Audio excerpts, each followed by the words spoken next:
Bismillahirrahmanirrahim. Elhamdülillahi Rabbil alemin. Vessalatu vesselamu ala eşrafil enbiyai vel murselin. Nebiyyina Muhammedin ve ala alihi ve sahbihi ecma'in. Amma ba'd.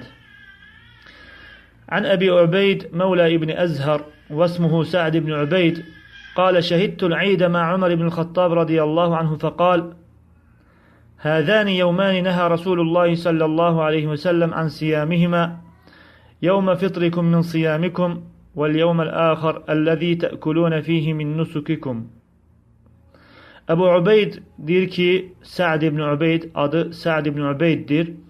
Deyir ki, Ömer ibn Xattab radıyallahu anh ile birlikte bayramda iştirak ettim. Yani Ömer ibn Xattab radıyallahu anhu hutbe verdiği zaman onun hutbesinde iştirak ettim.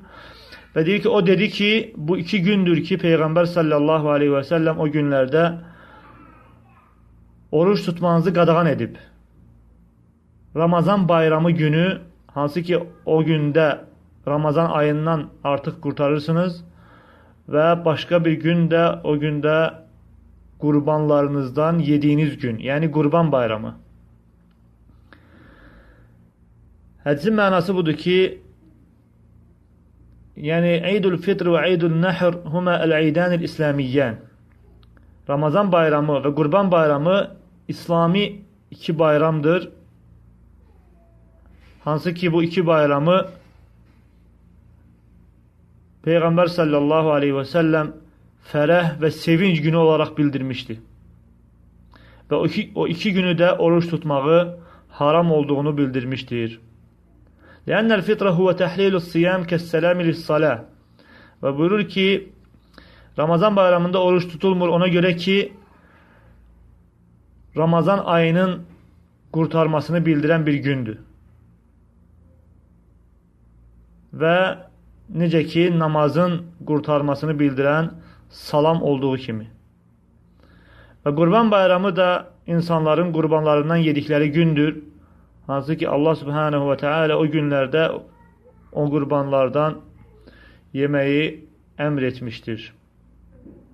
Və bu iki gündə bütün insanlar Allahın qonağıdırlar.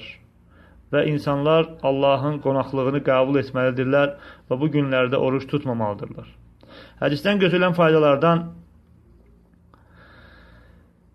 Qurban bayramı və Ramazan bayramında oruç tutmağın haram olması və ikincisi bir insan bu bayramların birisində oruç tutarsa onun orucu səhih deyildir.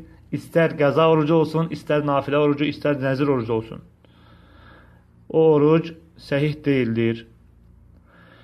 Və bu günlərdə oruç tutmağın qadağan olunmasında hikmət, necə ki hədisdə işarə olundu, Ramazan bayramı insanların Ramazan ayını qurtararaq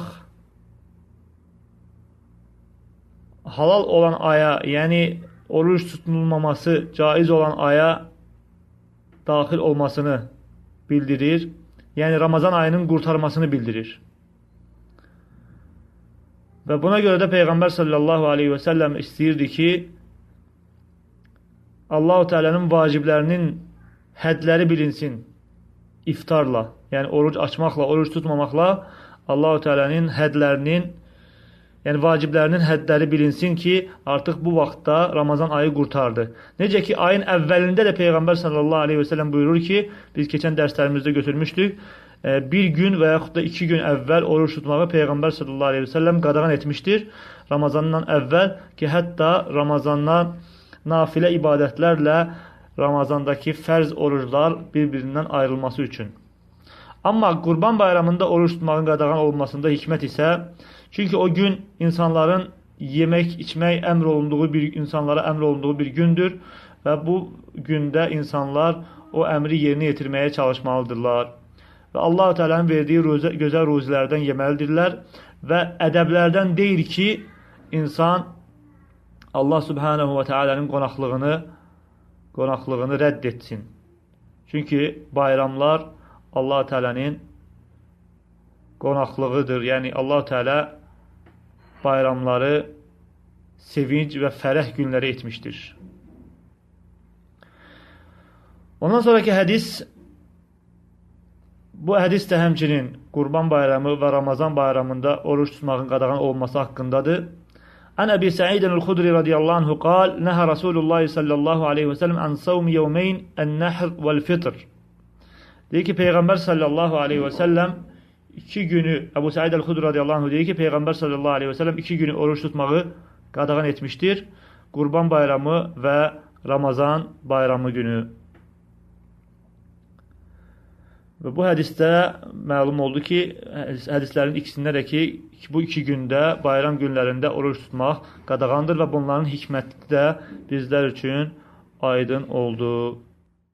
İxlasla.com saytı tərəfindən təqdim olundu.